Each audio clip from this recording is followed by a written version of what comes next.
Hello students, welcome back to my class. In today's session, we are going to look at the picture and write a story for high school students presented by Kaviraj Jirge. ಆತ್ಮೀಯ ವಿದ್ಯಾರ್ಥಿಗಳೇ, ಇವತ್ತಿನ ತರಗತಿಯಲ್ಲಿ ನಾವು look at the picture and write A story ಅಂತಕ್ಕಂಥ ಒಂದು topic ಮೇಲೆ ಇರುವಂತ ನಾವು ಕ್ಲಾಸ್ ಅನ್ನ ಮಾಡ್ತಾ ಇದ್ವಿ. ಅಂದ್ರೆ ಪಿಕ್ಟೋರಿಯಲ್ ರೈಟಿಂಗ್ ಅಂತ ಹೇಳ್ತೀವಲ್ಲ, ಈ ಪಿಕ್ಟೋರಿಯಲ್ ರೈಟಿಂಗ್ ಅಲ್ಲಿ ನಾವು ಏನು ಒಂದು ಎಕ್ಸಾಮ್ ಅಲ್ಲಿ ನಿಮಗೆ ಪ್ರಶ್ನೆಯನ್ನ ಕೇಳ್ತಾರೆ, ಎಷ್ಟು ಅಂಕದ ಪ್ರಶ್ನೆಯಾಗಿ ಕೇಳ್ತಾರೆ. ಸೊ ಈ ತರದ ಪ್ರಕಾರದ ಪ್ರಶ್ನೆಗಳನ್ನ ಯಾವ ತರ ಟ್ಯಾಕಲ್ ಮಾಡ್ಬೇಕು, ಯಾವ ತರ ಬರಿಬೇಕು, ಯಾವ ತರ ಬರ್ದ್ರೆ ನಮ್ಗೆ ಅಂಕಗಳು ಸ್ಕೋರ್ ಆಗುತ್ತೆ ಅಂತಕ್ಕಂಥದ್ದು ಈ ವಿಡಿಯೋಲಿ ನಾನು ಡಿಸ್ಕಸ್ ಮಾಡ್ತಾ ಇದ್ದೀನಿ. ಸೊ ಈ ವಿಡಿಯೋನ ಕೊನೆವರೆಗೂ ನೋಡಿ ಅಂತ ಹೇಳ್ತಾ ಕ್ಲಾಸ್ ಅನ್ನ ಪ್ರಾರಂಭ ಮಾಡೋಣ. ಸೊ ಎಕ್ಸಾಮ್ ಗಳಲ್ಲಿ ನಮಗೆ ಪ್ರಶ್ನೆ ಹೇಗೆ ಕೇಳ್ತಾರೆ ಅಂತಕ್ಕಂಥ ಒಂದು ಕಾನ್ಸೆಪ್ಟ್ ಗೊತ್ತಿರಬೇಕು, ಅಂದಾಗ ಮಾತ್ರ ಇದು ಈಸಿಯಾಗಿ ಅರ್ಥ ಆಗುತ್ತೆ. ಸೊ ಕ್ವಶನ್ ನೋಡೋಣ ಯಾವ ತರ ಕೇಳ್ತಾರೆ ಎಕ್ಸಾಮ್ ಅಲ್ಲಿ. Study the picture given below, write a description or an account of what the picture suggests to you in a paragraph ಅಂತ 3 ಅಂಕದ ಒಂದು ಪ್ರಶ್ನೆ ಕೇಳ್ತಾರೆ. ಅಂದ್ರೆ ಇಲ್ಲಿ ಏನ್ ಹೇಳಿದ್ದಾರೆ, study the picture given below ಅಂದ್ರೆ ಕೆಳಗಡೆ ಒಂದು ಫೋಟೋ ಅನ್ನ ಕೊಟ್ಟಿರ್ತಾರೆ, ಒಂದು ಪಿಕ್ಚರ್ ನ ಕೊಟ್ಟಿರ್ತಾರೆ. ಸೊ ಅದನ್ನ ನಾವು ಕ್ಲಿಯರ್ ಆಗಿ ನೋಡ್ಬೇಕು. ರೈಟ್ ಎ ಡಿಸ್ಕ್ರಿಪ್ಷನ್, ಡಿಸ್ಕ್ರಿಪ್ಷನ್ ಅಂದ್ರೇನು, ವಿವರಣೆ ಬರಿಬೇಕು. Or an account of what picture suggests to you in a paragraph. So ಆ ಪಿಕ್ಚರ್ ನೋಡಿದಾಗ ಆ ಪಿಕ್ಚರ್ ಬಗ್ಗೆ ನಿಮ್ಗೆ ಏನ್ ಅನಿಸುತ್ತೆ ಅನ್ನೋದ್ರ ಬಗ್ಗೆ ನೀವು ಬರಿಬೇಕು. ಅಂದ್ರೆ ಆ ಚಿತ್ರ ಎದ್ರ ಬಗ್ಗೆ ಇದೆ, ಅಲ್ಲಿ ಯಾವ ಯಾವ ಕ್ಯಾರೆಕ್ಟರ್ಸ್ ಇವೆ, ಏನಿದೆ ಅಂತಕ್ಕಂಥದ್ದು ಒಂದು ವಿವರಣೆಯನ್ನ ಒಂದು ಕಥೆಯ ರೂಪದಲ್ಲಿ ಒಂದು ಪ್ಯಾರಾಗ್ರಾಫ್ ಅನ್ನ ಬರಿಬೇಕು ಅಂತ ಪ್ರಶ್ನೆ ಕೇಳ್ತಾ ಇದೆ. ಸೊ ಇದು 3 ಅಂಕದ ಪ್ರಶ್ನೆ ಆಗಿರುತ್ತೆ, ತುಂಬಾನೇ ಈಸಿ ಆಗಿರುತ್ತೆ. ಯಾವುದೇ ಕಾರಣಕ್ಕೂ ನೀವು ಬೈ ಹಾರ್ಟ್ ಮಾಡಿ ಹೋಗ್ತಕ್ಕಂಥದ್ದು ಏನ್ ನೆಸಸರಿ ಇಲ್ಲ. ಸ್ವಲ್ಪ ಒಂದು 4-5 ಪಿಕ್ಚರ್ ರೈಟಿಂಗ್ ಅನ್ನ ನೀವು ಪ್ರಾಕ್ಟೀಸ್ ಮಾಡಿದ್ರೆ ಇದು ಈಸಿ ಆಗುತ್ತೆ. ಈಗಾಗಲೇ ಹಿಂದಿನ ಒಂದು ನಾವು ವಿಡಿಯೋ ಅಲ್ಲಿ 3-4 ಪಿಕ್ಚರ್ ರೈಟಿಂಗ್ ಬಗ್ಗೆ ವಿಡಿಯೋನ ಮಾಡಿದ್ದೀನಿ. ಅಂದ್ರೆ ಹೋದ ವರ್ಷ 2020ರಲ್ಲಿ ಮಾಡಿದಂತ ವಿಡಿಯೋಗಳನ್ನ ನಾವು ನೋಡ್ತೀವಿ, 19 ಮತ್ತು 20ರಲ್ಲಿ ಸುಮಾರು 3 ಅಥವಾ 4 ವಿಡಿಯೋಗಳನ್ನ ಮಾಡಿದ್ದೀನಿ ಈ ಪಿಕ್ಚರ್ ರೈಟಿಂಗ್ ಬಗ್ಗೆ. ಸೊ ಅವು ನೋಡಿಲ್ಲ ಅಂದ್ರೆ ಈಗ ಹೊಸಬ್ರ ಜಾಯ್ನ್ ಆಗಿದಂತ ಸ್ಟೂಡೆಂಟ್ಸ್ ಸಲುವಾಗಿ ಮತ್ತೆ ವಿಡಿಯೋನ ಮಾಡ್ತಾ ಇದ್ದೀನಿ.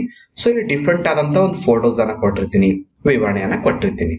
ಹೌದಾ, ಈಗ ನಮ್ಗೆ ಕ್ವಶನ್ ಅರ್ಥ ಆಯ್ತು. ಅಂದ್ರೆ ಒಂದು ಫೋಟೋ ಕೊಟ್ಟಿರ್ತಾರೆ, ಆ ಫೋಟೋಗೆ ಸಂಬಂಧಪಟ್ಟಂತೆ ಒಂದು ಪ್ಯಾರಾಗ್ರಾಫ್ ಅನ್ನ ಬರೀಬೇಕು, ರೈಟ್. ಸೊ ನೋಡೋಣ ಯಾವ ತರ ಈ ತರದ ಒಂದು ಫೋಟೋನ ಕೊಟ್ಟಿರ್ತಾರೆ ಎಕ್ಸಾಮ್ ಅಲ್ಲಿ. ಎಸ್, ಸೊ ಈ ಫೋಟೋನ ನಾವು ಯಾವ ತರ ನೋಡ್ಬೇಕಂದ್ರೆ, ಈ ತರದ ಪ್ರಶ್ನೆ ಬಂದಾಗ ಕೊಟ್ಟಂತ ಫೋಟೋವನ್ನ ಪಿಕ್ಚರ್ ಅನ್ನ ಕ್ಲಿಯರ್ ಆಗಿ ನೋಡ್ಬೇಕು. ಸೊ ಪಿಕ್ಚರ್ ನಾವು ಏನೇನ್ ಕಾಣ್ತಿದ್ವಿ ಅಂತ ಅಬ್ಸರ್ವ್ ಮಾಡ್ಬೇಕು. ಇಲ್ಲಿ ಒಂದು ಬೆಲ್ ಕಾಣ್ತಾ ಇದೆ, ಗಂಟೆ ಕಾಣ್ತಾ ಇದೆ. ಸೊ ಇಲ್ಲಿ 2 ಇಲಿಗಳಿವೆ, ಹೌದಾ. ಇಲ್ಲಿ ಪಕ್ಕದಲ್ಲಿ ಒಂದು ಕ್ಯಾಟ್ ಇದೆ, ಬೆಕ್ಕಿದೆ, ರೈಟ್. ಸೊ ಇಲ್ಲಿ ಈ ಒಂದು ಪಿಕ್ಚರ್ ಅನ್ನು ನೋಡಿದಾಗ ನಮ್ಗೆ ಸಹಜವಾಗಿ ನಮ್ಮ ಬಾಲ್ಯದ ದಿನಗಳಲ್ಲಿ ಕೇಳಿದಂತ ಒಂದು ಸ್ಟೋರಿ ನಮ್ಗೆ ನೆನಪು ಬರುತ್ತೆ. ಒಂದ್ರೆ ನಿಮ್ಗೆ ಯಾವುದೇ ಸ್ಟೋರಿ ನೆನಪು ಬರ್ಲಿಲ್ಲ ಅಂದ್ರೆ ಸಿಂಪಲ್ ಆಗಿ ಇಲ್ಲಿ ಏನೇನಿದೆ ಅಂತ ನಿಮ್ಮದೇ ಆದ ಕಲ್ಪನೆಯ ರೂಪದಲ್ಲಿ ಬರಿಬೇಕು. ಇಲ್ಲಿ ಕಥೆನೇ ಬರಿಬೇಕು ಅಥವಾ ಇಲ್ಲಿ ಹೀಗೆ ಇರ್ಬೇಕು ಅಂತ ಯಾವುದೇ ಪರ್ಟಿಕ್ಯುಲರ್ ರೂಲ್ಸ್ ಇರೋದಿಲ್ಲ. ಟೋಟಲ್ ಆಗಿ ಈ ಪಿಕ್ಚರ್ ಸಂಬಂಧಪಟ್ಟಂತೆ ನಿಮ್ಗೆ ಏನೇನು ಕಲ್ಪನೆ ಬರುತ್ತೆ, ನಿಮ್ಮ ಮನಸ್ಸಿನಲ್ಲಿ ಏನೇನು ಯೋಚನೆ ಬರುತ್ತೆ ಅದನ್ನೇ ಒಂದು ಪ್ಯಾರಾಗ್ರಾಫ್ ಅಲ್ಲಿ ಬರಿಬೇಕು. ಕಥೆನೇ ಬರಿಬೇಕಂತೇನಿಲ್ಲ, ಸಾಂಗೇ ಬರಿಬೇಕಂತೇನಿಲ್ಲ, ಅಥವಾ ಒಂದು ಕಾಲ್ಪನಿಕ ನಿಮ್ಮದೇ ಆದ ಸ್ವಂತ ಕಥೆನೇ ಬರಿಬೇಕಂತೇನಿಲ್ಲ. ಟೋಟಲ್ ನಿಮ್ಗೆ ಏನ್ ಅನಿಸುತ್ತೆ ಪಿಕ್ಚರ್ ಬಗ್ಗೆ ಅದು ಕೂಡ ಬರಿಬಹುದು. ಎಸ್, ಅದು ನಿಮ್ಮ ಕಲ್ಪನೆಗೆ ಬಿಟ್ಟಿದ್ದು. ಹೀಗಾಗಿ ಇದು ಹೀಗೆ ಬರೆದ್ರೆ ನಾವು ಅಂಕ ಕೊಡ್ತೀವಿ ಹಾಗೆ ಅಂತೇನಿಲ್ಲ. ಟೋಟಲ್ ಆಗಿ ಇಲ್ಲಿ ಏನ್ ಅಬ್ಸರ್ವ್ ಮಾಡ್ತಾರೆ ವ್ಯಾಲ್ಯೂಯೇಷನ್ ಮಾಡೋರು ಅಂದ್ರೆ, ನಿಮ್ಮ ರೈಟಿಂಗ್ ಸ್ಟೈಲ್ ಚೆನ್ನಾಗಿದೆನಾ, ಸ್ಪೆಲ್ಲಿಂಗ್ ಮಿಸ್ಟೇಕ್ಸ್ ಆಗಿದೆ ಮತ್ತು ಗ್ರಾಮೆಟಿಕಲ್ ಸ್ಟ್ರಕ್ಚರ್ಸ್ ಯಾವ ತರ ಮಾಡ್ತೀರಾ, ನಿಮ್ಮ ಇಮ್ಯಾಜಿನೇಷನ್ ಪವರ್ ಹೇಗಿದೆ ಅಂತ ಚೆಕ್ ಮಾಡ್ತಾರೆ ಅಷ್ಟೇ. ಸೊ ಸಿಂಪಲ್ ಆಗಿ ನಿಮಗೆ ಗೊತ್ತಿರತಕ್ಕಂತ ಈ ಒಂದು ಫೋಟೋ ಇರತಕ್ಕಂತ ಜೀವಿಗಳನ್ನ ವಸ್ತುಗಳನ್ನ ಬಳಸಿಕೊಂಡು ಸಿಂಪಲ್ ಆದ ಒಂದು ಕಥೆಯನ್ನ ರೂಪದಲ್ಲಿ ನಿಮ್ಗೆ ಏನಾದ್ರೂ ಬರಿಬಹುದು. ಸೊ ಒಂದು ನೋಡೋಣ ಯಾವ ತರ ಬರಿಬೇಕಾದ್ರೆ ಎಕ್ಸಾಂಪಲ್ ಅನ್ನ ತೋರಿಸ್ತೀನಿ. ಹೌದಾ, ಈಗ ನೀವು ಆಗಲೇ ಫೋಟೋನ ನೋಡಿದ್ರಿ. ಇಲ್ಲಿ 2 ಇಲಿಗಳಿವೆ, ಒಂದು ಬೆಕ್ಕಿದೆ, ಒಂದು ಬೆಲ್ ಇದೆ, ಹೌದಾ. ಸೊ ಇದು ಸಂಬಂಧಪಟ್ಟಂತೆ ನಾನೊಂದು ಸ್ಟೋರಿಯನ್ನ ಬರಿತೀನಿ. The mice in the grocery shop ate plenty of grains and he had to suffer a great loss. So ಒಂದು ಗ್ರಾಸರಿ ಶಾಪ್ ಅಂದ್ರೆ ಒಂದು ಕಿರಾಣಿ ಅಂಗಡಿ ಅಂತ ಅರ್ಥ ಮಾಡ್ಕೊಳ್ಳೋಣ. ಸೊ ಒಂದು ಕಿರಾಣಿ ಅಂಗಡಿಯಲ್ಲಿ ಇಲಿಗಳು ಏನ್ ಮಾಡ್ತವೆ, ಮೈಸ್ ಅಂದ್ರೆ ಏನು, ಇಲಿಗಳು. ಮೌಸ್ ಅಂದ್ರೆ ಇಲಿ, ಅದು ಸಿಂಗ್ಯುಲರ್. ಮೈಸ್ ಅಂದ್ರೆ ಪ್ಲೂರಲ್, ಅಂದ್ರೆ 2ಕ್ಕಿಂತ ಜಾಸ್ತಿ ಇರುತ್ತೆ ಇಲಿಗಳು, ಹೌದಾ. ಆ ಇಲಿಗಳು ಏನ್ ಮಾಡ್ತವೆ ಅಂದ್ರೆ ಆ ಅಂಗಡಿ ಇರ್ತಕ್ಕಂಥ ಎಲ್ಲಾ ದವಸ ಧಾನ್ಯಗಳನ್ನು ತಿಂದು ತುಂಬಾನೇ ನಷ್ಟ ಮಾಡ್ತಿರುತ್ತೆ ಅಂಗಡಿ ಓನರ್ಗೆ, ಹೌದಾ. ನೋಡಿ, ಮನೆಯಲ್ಲಿ ಇಲಿ ಜಾಸ್ತಿ ಆದಾಗ ಅದು ನಮಗೆ ಮನೆಯಲ್ಲಿರ್ತಕ್ಕಂಥ ಎಲ್ಲಾ ವಸ್ತುಗಳನ್ನ ಲಾಸ್ ಮಾಡುತ್ತೆ. ಅದೇ ತರ ಇಲ್ಲಿ ಅಂಗಡಿಯಲ್ಲಿ ಕೂಡ ಲಾಸ್ ಮಾಡುತ್ತೆ. ಸೊ ಅಂಗಡಿ ಅವನು ಏನ್ ಮಾಡ್ತಾನೆ, so the shop keeper bought a cat. So ಅದಕ್ಕೆ ಏನ್ ಮಾಡ್ತಾನೆ, ಅಂಗಡಿ ಅವನು ಒಂದು ಬೆಕ್ಕನ್ನ ತರ್ತಾನೆ. ಬೆಕ್ಕಿದ್ರೆ ಆ ಇಲಿಗಳು ಬರೋದಿಲ್ಲ ಅಂತ ಒಂದು ಬೆಕ್ಕನ್ನ ತರ್ತಾನೆ. During the meeting of the mice one of them said that the cat's movement was soft. So ಇಲಿಗಳಿಗೆಲ್ಲ ತುಂಬಾನೇ ಚಿಂತೆ ಆಗುತ್ತೆ. ಹೇಗ್ ಮಾಡ್ಬೇಕೀಗ? ಬೆಕ್ ಬಂದಿದೆ, ನಮ್ಗೆ ಇಲ್ಲಿ ಯಾವುದೇ ದವಸ ಧಾನ್ಯಗಳನ್ನ ತಿನ್ನಕ್ ಬಿಡೋದಿಲ್ಲ, ನಮ್ಗೆ ಅದನ್ನ ತಿಂದು ಬಿಡುತ್ತೆ. ಸೊ ಹ್ಯಾಕ್ ಮಾಡ್ಬೇಕು ಅಂತ ಎಲ್ಲ ಇಲಿಗಳು ಕೂಡ್ಕೊಂಡು ಒಂದು ಮೀಟಿಂಗ್ ಅನ್ನ ಮಾಡ್ತಾವೆ. ಸೊ ಮೀಟಿಂಗ್ ಮಾಡಿದಾಗ ಒಂದು ಇಲಿ ಏನ್ ಹೇಳ್ತಿದಾರೆ ಅಲ್ಲಿ, ಕ್ಯಾಟ್ಸ್ ಮೂವ್ಮೆಂಟ್ ವಾಸ್ ಸಾಫ್ಟ್ ಅಂತ. ನೋಡು, ಬೆಕ್ಕು ತುಂಬಾನೇ ನಿಧಾನವಾಗಿ ನಡೆಯುತ್ತೆ, ಅದು ಬಂದುದು ನಮಗೆ ಗೊತ್ತೇ ಆಗೋದಿಲ್ಲ. ಸೊ ನಾವು ಹೇಗೆ ನಮ್ಮ ಜೀವವನ್ನ ಉಳಿಸ್ಕೋಬೇಕು ಅಂತ ಒಂದು ಮೀಟಿಂಗ್ ಅನ್ನ ಮಾಡ್ತಿರ್ತವೆ. So there was a need for belling the cat. So ಎಲ್ಲ ಇಲಿಗಳು ಏನ್ ಡಿಸೈಡ್ ಮಾಡ್ತಾವ ಅಂದ್ರೆ, ಬೆಕ್ಕಿನ ಕೊರಳಿಗೆ ಒಂದು ಗಂಟೆಯನ್ನ ಕಟ್ಟಬೇಕು. ಹೌದಾ? ನೋಡಿ, ಬೆಕ್ಕಿನ ಕೊರಳಿಗೆ ಗಂಟೆ ಕಟ್ಟಿದ್ರೆ ಏನಾಗುತ್ತೆ, ಬೆಕ್ಕು ಬರೋ ಟೈಮಲ್ಲಿ ಗಂಟೆ ಸದ್ದು ಬರುತ್ತೆ, ಅವಾಗ ನಾವು ತಪ್ಪಿಸ್ಕೋಬಹುದು ಅಂತ ಇಲಿಗಳು ಪ್ಲಾನ್ ಹಾಕೊಂಡಿರ್ತವೆ. ಇಲಿಗಳು ಎಷ್ಟು ನಾಟಿ ಇವೆ ನೋಡಿ. ಇಲಿಗಳು ಹ್ಯಾಕ್ ಪ್ಲಾನ್ ಹಾಕಿರ್ತವೆ, ಬೆಕ್ಕಿನ ಕೊರಳಿಗೆ ಒಂದು ಗಂಟೆಯನ್ನ ಕಟ್ಟಬೇಕು, ಬೆಕ್ಕು ಅದು ಎಷ್ಟೇ ಸಾವಕಾಶ ಬಂದ್ರು ಕೂಡ ಬೆಲ್ ಸೌಂಡ್ ಆಗುತ್ತಲ್ಲ, ಅವನ್ನ ತಪ್ಪಿಸ್ಕೊಂಡು ಓಡ್ಬೋದು ಅಂತ ಎಲ್ಲ ಇಲಿಗಳು ಡಿಸೈಡ್ ಮಾಡ್ತವೆ. All the mice agreed that it was a good decision. ಎಲ್ಲ ಇಲಿಗಳು ಕೂಡ ಆ ಡಿಸಿಷನ್ ತುಂಬಾನೇ ಉತ್ತಮವಾಗಿದೆ ಅಂತ ಒಪ್ಕೋತಾವೆ. Someone asked who will bell the cat. So ಅವಾಗ ಒಂದು ಇಲಿ ಕೇಳುತ್ತೆ, ಯಾವುದೋ ಒಂದು ಇಲಿ ಕೇಳುತ್ತೆ, ಹೌದು ಬೆಲ್ ಕಟ್ಟೋದೇನೋ ಸರಿ, ಒಳ್ಳೇದು, ನಾವು ಆರಾಮಾಗಿ ಇರಬಹುದು, ಸೇಫ್ ಆಗಿರ್ಬೋದು, ಬಟ್ ಆ ಒಂದು ಬೆಕ್ಕಿಗೆ ಗಂಟೆ ಕಟ್ಟೋರು ಯಾರು ಅಂತ ಒಂದು ಪ್ರಶ್ನೆ ಕೇಳುತ್ತೆ. Who will bell the cat? No answer came. ಹೀಗಾಗಿ ಯಾರೊಬ್ರು ಕೂಡ ಉತ್ತರ ಕೊಡಲಿಲ್ಲ. ಯಾಕಂದ್ರೆ ಪ್ರತಿಯೊಂದು ಇಲಿ ಕೂಡ ತಮ್ಮ ತಮ್ಮ ಜೀವವನ್ನು ರಕ್ಷಣೆ ಮಾಡ್ತಕ್ಕಂತ ಒಂದು ಜವಾಬ್ದಾರಿಯನ್ನು ನೋಡ್ಕೊಳುತ್ತೆ.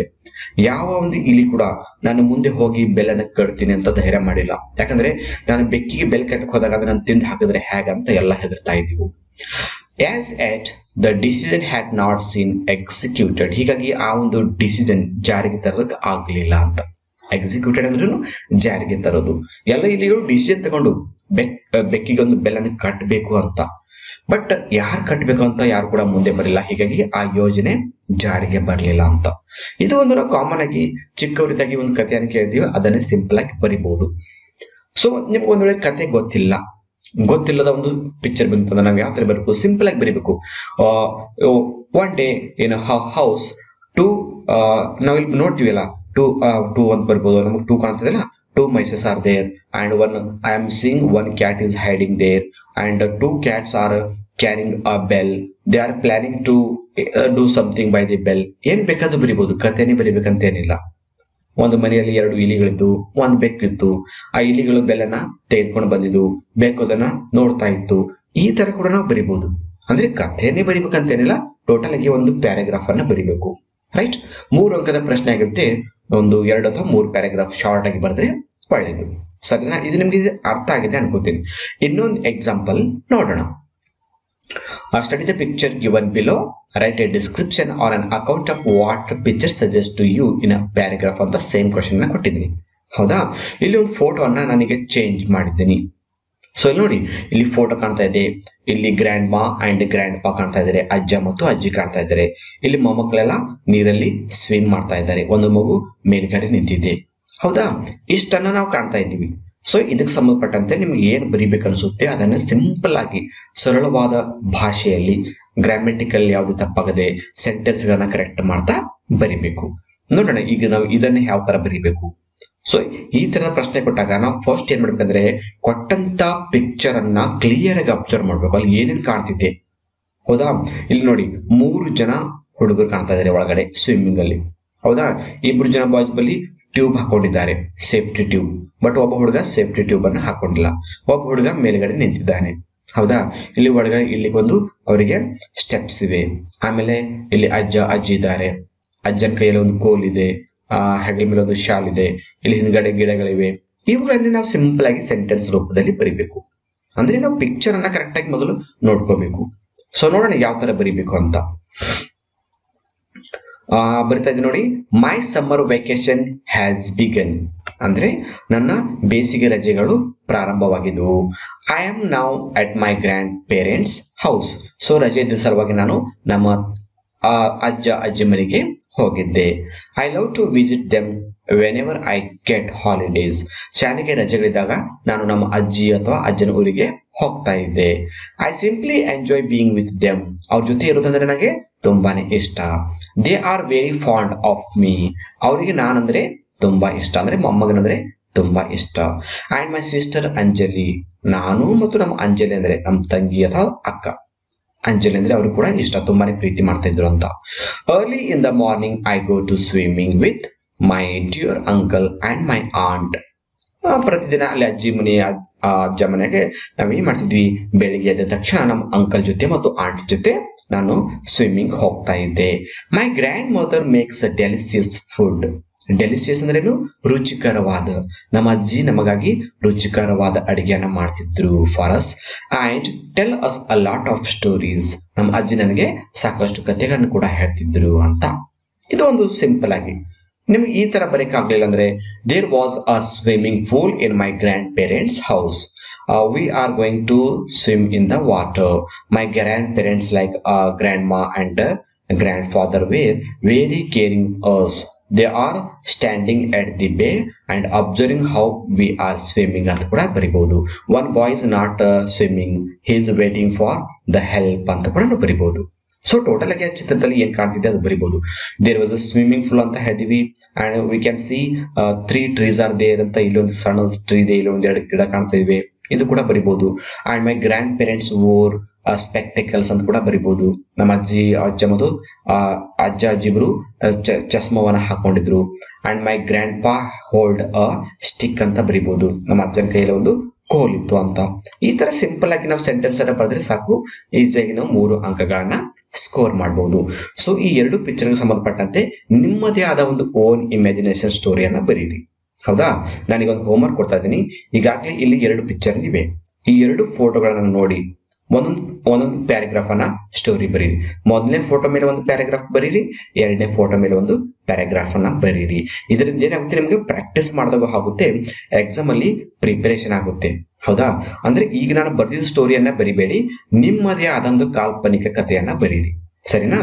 ಸೊ ಈ ವಿಡಿಯೋ ನಿಮ್ಗೆ ಎಲ್ಲ ಅರ್ಥ ಆಗಿದೆ ಅನ್ಕೋತೀನಿ. ಸೊ ವಿಡಿಯೋನ ಇಲ್ಲಿಗೆ ಎಂಡ್ ಮಾಡೋಣ. So thank you all for watching the video. If you like the video, subscribe to our channel to get more videos. Thank you all.